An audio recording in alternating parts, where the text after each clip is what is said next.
Hello students, कैसे हैं आप लोग। आज की क्लास में मैं आपको पढ़ाने वाला हूँ 9th क्लास की poem the road not taken, यानी कि वो रोड जो नहीं लिया गया या वो रोड जिस पर ट्रैवल नहीं किया गया। और ये 9th क्लास की पोएम नंबर फर्स्ट है और विहाई बुक से ली गई है। एंड जो इसके पोएट हैं वो है रॉबर्ट फ्रॉस्ट। रॉबर्ट फ्रॉस्ट के बारे में अपनी पहली पोएम्स में बता चुका हूँ कि रॉबर्ट फ्रॉस्ट एक अमेरिकन पोएट है। एंड उनकी जो पोएम्स होती हैं वो बहुत ही रियलिस्टिक और रियल सिचुएशन बेस्ड पोएम होती हैं। जो भी घटनाएं हमारे साथ घटती हैं उसी के अकॉर्डिंगली ये कुछ पोएम बनाते हैं और बहुत ही इंटरेस्टिंग इनकी पोएम होती है। ये जो पोएम है द रोड नॉट टेकन, ये एक ऐसी पोएम है जहाँ पर रॉबर्ट फ्रॉस्ट एक सिचुएशन पर आकर रॉबर्ट फ्रॉस्ट काफ़ी ज़्यादा कंफ्यूज हो गए।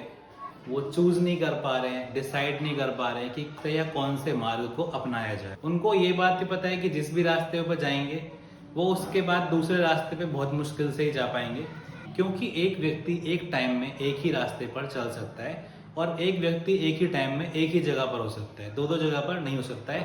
बट वो भी एक ऐसी कंडीशन में आ गए जहाँ पर उनके सामने दो दो रोड्स आ गए हैं या दो अपॉर्चुनिटी उनके सामने है और उनको डिसाइड करना है कि कौन सी अपॉर्चुनिटी को उन्हें चूज करना है। ये बिल्कुल रियल सिचुएशन बेस्ड ही कहानी है। अगर हमारी लाइफ में भी कई बार हमें डिसीजन लेने होते हैं, अगर हम कोई भी डिसीजन गलत ले लेते हैं या जो भी हम डिसीजन लेते हैं उसकी वजह से हमारी लाइफ में काफ़ी ज़्यादा चेंजेस देखने को मिलते हैं। फॉर एग्जाम्पल, अगर हम आफ्टर 10th साइंस या आर्ट्स या कॉमर्स जो भी कुछ चूज करते हैं और जिस भी मार्ग पे हम एक बार चले जाते हैं उसी के बेस्ड हमारा जो फ्यूचर है वो लगभग डिसाइड होता है। फिर वापस से हम दूसरी स्ट्रीम को चूज नहीं कर पाते हैं या फिर उसमें बहुत ज़्यादा डिफिकल्टीज का हमें सामना करना पड़ता है। यहाँ पर आइए देखते हैं क्या है इसके मेन की पॉइंट्स। तो हमने यहाँ पे कुछ मेन की पॉइंट्स लिखते हुए, one day the poet was travelling all alone. एक दिन पोएट ट्रैवल कर रहे हैं और अकेले ट्रैवल कर रहे हैं। The poet is bold and courageous person. जो पोएट हैं, ये जो रॉबर्ट फ्रॉस्ट हैं, ये काफ़ी बोल्ड हैं, बहादुर हैं। And he desires to do something new in his life. उनकी हमेशा से इच्छा होती है कि लाइफ में कुछ ना कुछ नया वो करते रहें, जैसे कि काफ़ी लोग होते हैं ऐसे, लाइक मी ऑल्सो।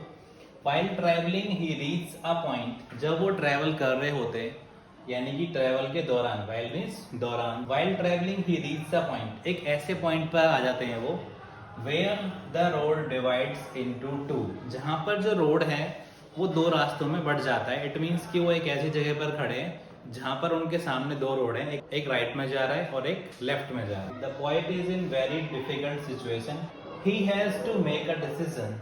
उनको यहाँ पर एक डिसीजन लेना है। There are two paths before the poet, one is less travelled and other is very crowded. तो एक जो रास्ता है उस पर काफी कम लोग जा रहे हैं, दूसरे रास्ते पर काफी ज्यादा भीड़ है, सब लोग उसी रास्ते को अपना रहे हैं। पॉइंट यहाँ डिसाइड करने में थोड़ा सा कंफ्यूजन हो रहा है उसको कि कौन से रास्ते को उनको चूज किया जाए। बट स्टिल, जैसे कि अभी यहाँ पे बताया गया है कि जो पॉइंट है वो बहुत ही बोल्ड पर्सन है, बोल्ड पर्सनैलिटी है, तो वो डिसाइड करते हैं कि मुझे कुछ नया करना है, तो इसलिए मैं कौन से रास्ते पे जाऊंगा, मैं जाऊंगा जिस पे कम लोग जा रहे हैं। He is unable to decide which path to follow. वो यहाँ पर डिसाइड करने में असमर्थ है कि कौन से रास्ते को फॉलो किया जाए। He pauses for a long time. वो उस सिचुएशन पर जाके काफी लंबे टाइम तक खड़े हो जाते हैं एंड सोचते रहते हैं कि कौन से रास्ते को चूज किया जाए। And finally he decides to travel on the less travelled path. और अंत में वो डिसाइड कर लेते हैं कि वो जाएंगे लेस ट्रेवल्ड पैथ पर, यानी कि कम से कम भीड़ वाले रास्ते पर। चलिए आगे देखते हैं। The poet knows that the decision which he takes now will make a big difference in his life. कवि को यहाँ पर इस बात का ही पता है कि जो भी वो डिसीजन अभी लेगा करंट में, वो उसकी लाइफ में एक बड़ा चेंजेस या एक बड़ा बदलाव लेकर आएगा। Therefore he has to take the correct decision। इसलिए उसे एक बहुत ही सोच समझ के सटीक डिसीजन लेना है ताकि उसको फ्यूचर में जाके पछताना ना पड़े। Next, the poet also knows that, कवि ये भी जानता है, we can not travel on all the roads at time. कवि को इस बात का ही पता है कि हम एक बार में दोनों रोड्स पर ट्रेवल नहीं कर सकते, but the journey made with the right decision always make a difference. लेकिन फिर भी अगर हम कोई भी जर्नी स्टार्ट करते हैं, कोई भी सफर शुरू करते हैं, तो अगर वो एक सही डिसीजन से लिया जाता है तो हमारे फ्यूचर में एक बहुत बड़ा बदलाव लेकर आता है। इसीलिए हमें क्या करना चाहिए, हमें हमेशा सोच समझ कर डिसीजन लेने चाहिए। जल्दबाजी में कोई डिसीजन हमें नहीं लेना चाहिए। Next, if the poet takes a decision and goes on it, he is unable to go back and changes his decision. Poet को ये भी पता है कि अगर वो कोई डिसीजन लेता है और उसके ऊपर आगे चलता है तो वो वापस से मुड़कर उस दूसरे रास्ते पर नहीं आ पाएगा. And because he knows that our decision has a great value, वो दूसरे रास्ते पर इसलिए भी नहीं आ सकता है क्योंकि जो भी उसने करंट में डिसीजन लिया है उसकी भी अपने आप में क्या है, एक ग्रेट वैल्यू है. यानी कि वो डिसीजन भी एक बहुत ज्यादा वैल्यू रखता है. ओके, चलिए आगे चलते हैं. The poet keeps the other path reserve for the next occasion. कवि यहाँ पर ये भी चाहता है, कवि की यहाँ पर एक इच्छा और भी है कि अगर उसे कभी मौका मिला तो वो दूसरे रोड पर भी कभी ना कभी जरूर जाएगा. He also has the desire to travel on the other road. उसकी इच्छा है कि वो दूसरे रोड पर भी ट्रैवल करे. But at present he wants to do something different. लेकिन अभी वो कुछ नया करना चाहता है. That's why he wants to travel on less traveled road. इसलिए वो चाहता है कि जिस रोड पर कम लोग जा रहे हैं वो उस रोड पर जाए. Next key point, the poet thinks that someday he will tell the story of his decision.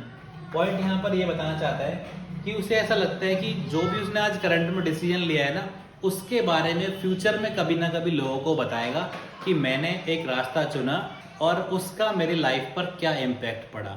ठीक है जी, यानी कि क्या क्या उसको फायदे हुए, क्या नुकसान हुए. He will tell the people that our life depends on the decisions. और वो लोगों को बताएगा कि जो हमारी लाइफ है ना वो डिपेंड करती है कम्प्लीटली हमारे डिसीजंस पर कि हम क्या डिसीजन लेते हैं. कई बार हम ऐसे डिसीजंस ले लेते हैं जिनकी वजह से काफी ज्यादा हमें रिग्रेट होता है जो भी हम डिसीजन लेते हैं. Hence it can be said that, इसलिए ऐसा कहा जा सकता है that the present holds the future. यानी कि वर्तमान ही भविष्य का क्या है, आधार है.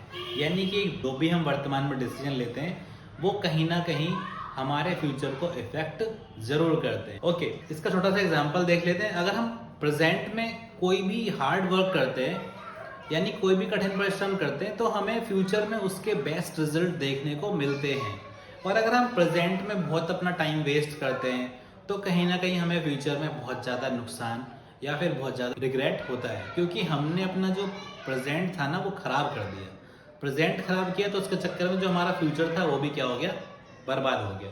तो चलिए आइए देखते हैं इसके कुछ स्ट्रेंजर्स और करते हैं इसके कुछ क्वेश्चन आंसर्स को सॉल्व. सो आइए एक बार स्ट्रेंजर फर्स्ट चेकआउट कर लेते हैं. सो फर्स्ट स्ट्रेंजर बोलता है, two roads divorced in a yellow wood and sorry I could not travelled both and be one traveller long I stood and looked down one as far as I could to where it went in the underground. Okay, so यहाँ पर जो stranger है वो बता रहा है आपको कि टू रोड्स डाइवर्स्ड यानी कि दो रोड क्या हो रहे थे, डाइवर्स यानी कि बट रहे थे. इन अ येलो वुड, कहाँ पर जी, येलो वुड में. What is would hear, would यहाँ पर है जंगल. क्या है जी, जंगल को बताया गया. वैसे वुड का मतलब क्या होता है, लकड़ी. ठीक है, तो येलो जंगल के अंदर जो दो रोड थे वो डाइवर्स हो रहे थे. And sorry I could not travelled both, और ये पॉइंट है बोल रहा है कि सॉरी मैं दोनों रोड पर एक साथ ट्रेवल नहीं कर सकता. And one traveller long I stood, मैं काफी अकेला होने की वजह से मैं काफी देर तक खड़ा रहा और सोचता रहा कि कौन से रास्ते को चूज किया जाए. And look down one as far as I could, और मैं काफी दूर तक दोनों रोडों को देखता रहा कि कौन सा रोड ज्यादा बेटर रहेगा. To where it went in another road, जो कि जाकर एक रोड उनमें से जाकर मुड़ गया था एक छोटे जंगल की तरफ. ओके, सो यहाँ पर क्वेश्चन नंबर फर्स्ट बोलता है how many roads were there before the poet. तो इसका सिंपली आंसर क्या होगा, there were two roads before the poet. Okay, वहां पर कितने रोड्स थे, दो रोड थे. Next, where did the roads diverse, कि जो रोड थे वो कहां पर डाइवर्स हो रहे थे. yes, इसका आंसर होगा the roads divorced in where, forest. Okay, next, write the noun form of diverse. Diverse का मतलब होता है बटना और इसकी जो नाउन फॉर्म होगी वो होगी आपकी divergence. Divergence. Okay, next, name the poem and the poet.